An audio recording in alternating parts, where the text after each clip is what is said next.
right, so let's go take a look at the 7 forces of impact, and we'll drill down on this just a little bit more. Have you guys done this exercise recently? Okay. We're not going to do the whole thing, but I want to show you just a couple of things, right? See right here where it says performance measurement and enhancement? You guys see that? Let's scroll down and look. First of all, process documentation. I think that's pretty self-explanatory. You know, what's process doc on a scale of 1 to 5?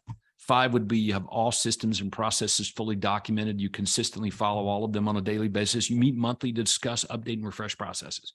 Okay, process. Okay, good. Now, let's go to performance measurement and enhancement. And this is where it begins to fall apart, even before we get to best practice duplication. Check it out. Performance measurement and enhancement. Let me see if I'll bloat it up a little bit more. Remember when I introduced you guys to this at your Built to Sell boot camps and when you go through onboarding here, none of this is optional to have a business that it offers you freedom, frees you from being married to the business as a salesperson or a technician or a manager.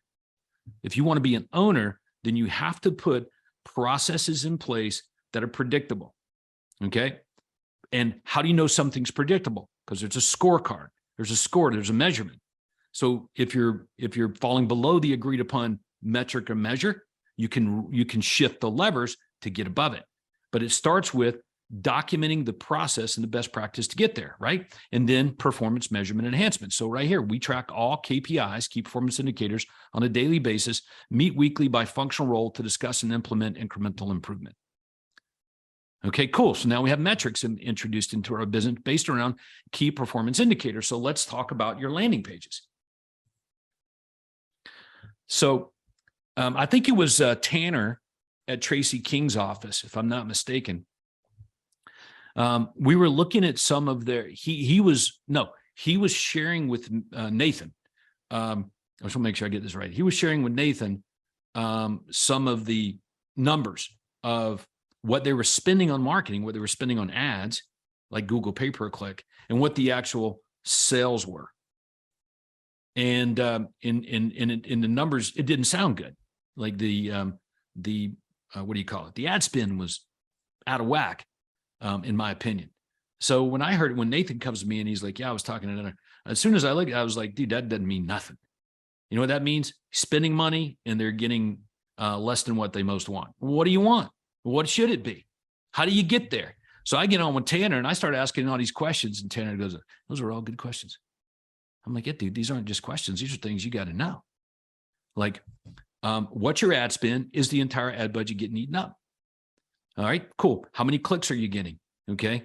Those clicks result in seeing your landing page. How many people are actually filling out the form? Out of the people that fill out the form, how many of them are you getting on the phone and planning on making a move in the next 3 to 6 months? How many of those turn into appointments? How many of those turn into signed agreements? How many of those turn into sales within your specific time frame? These are all numbers and they all impact each other. Okay. When we reverse engineered it, it was like, yeah, man, it's actually working pretty well.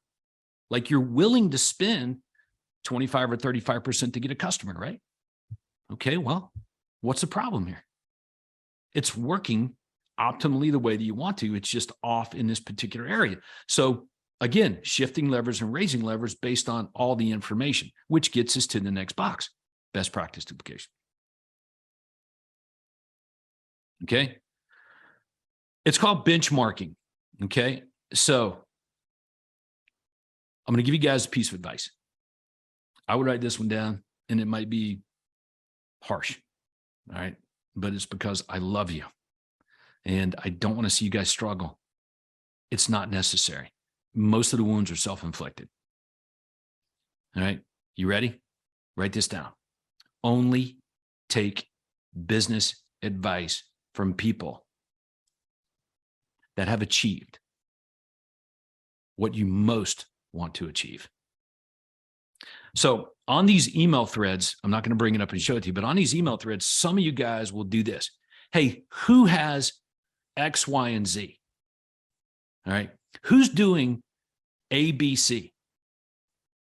All right. So you type that in, and then people in Titanium or Your Home Sold owners will weigh in. Here's mine. Here's what I'm doing. And I'm doing this. And I watch this play out every day.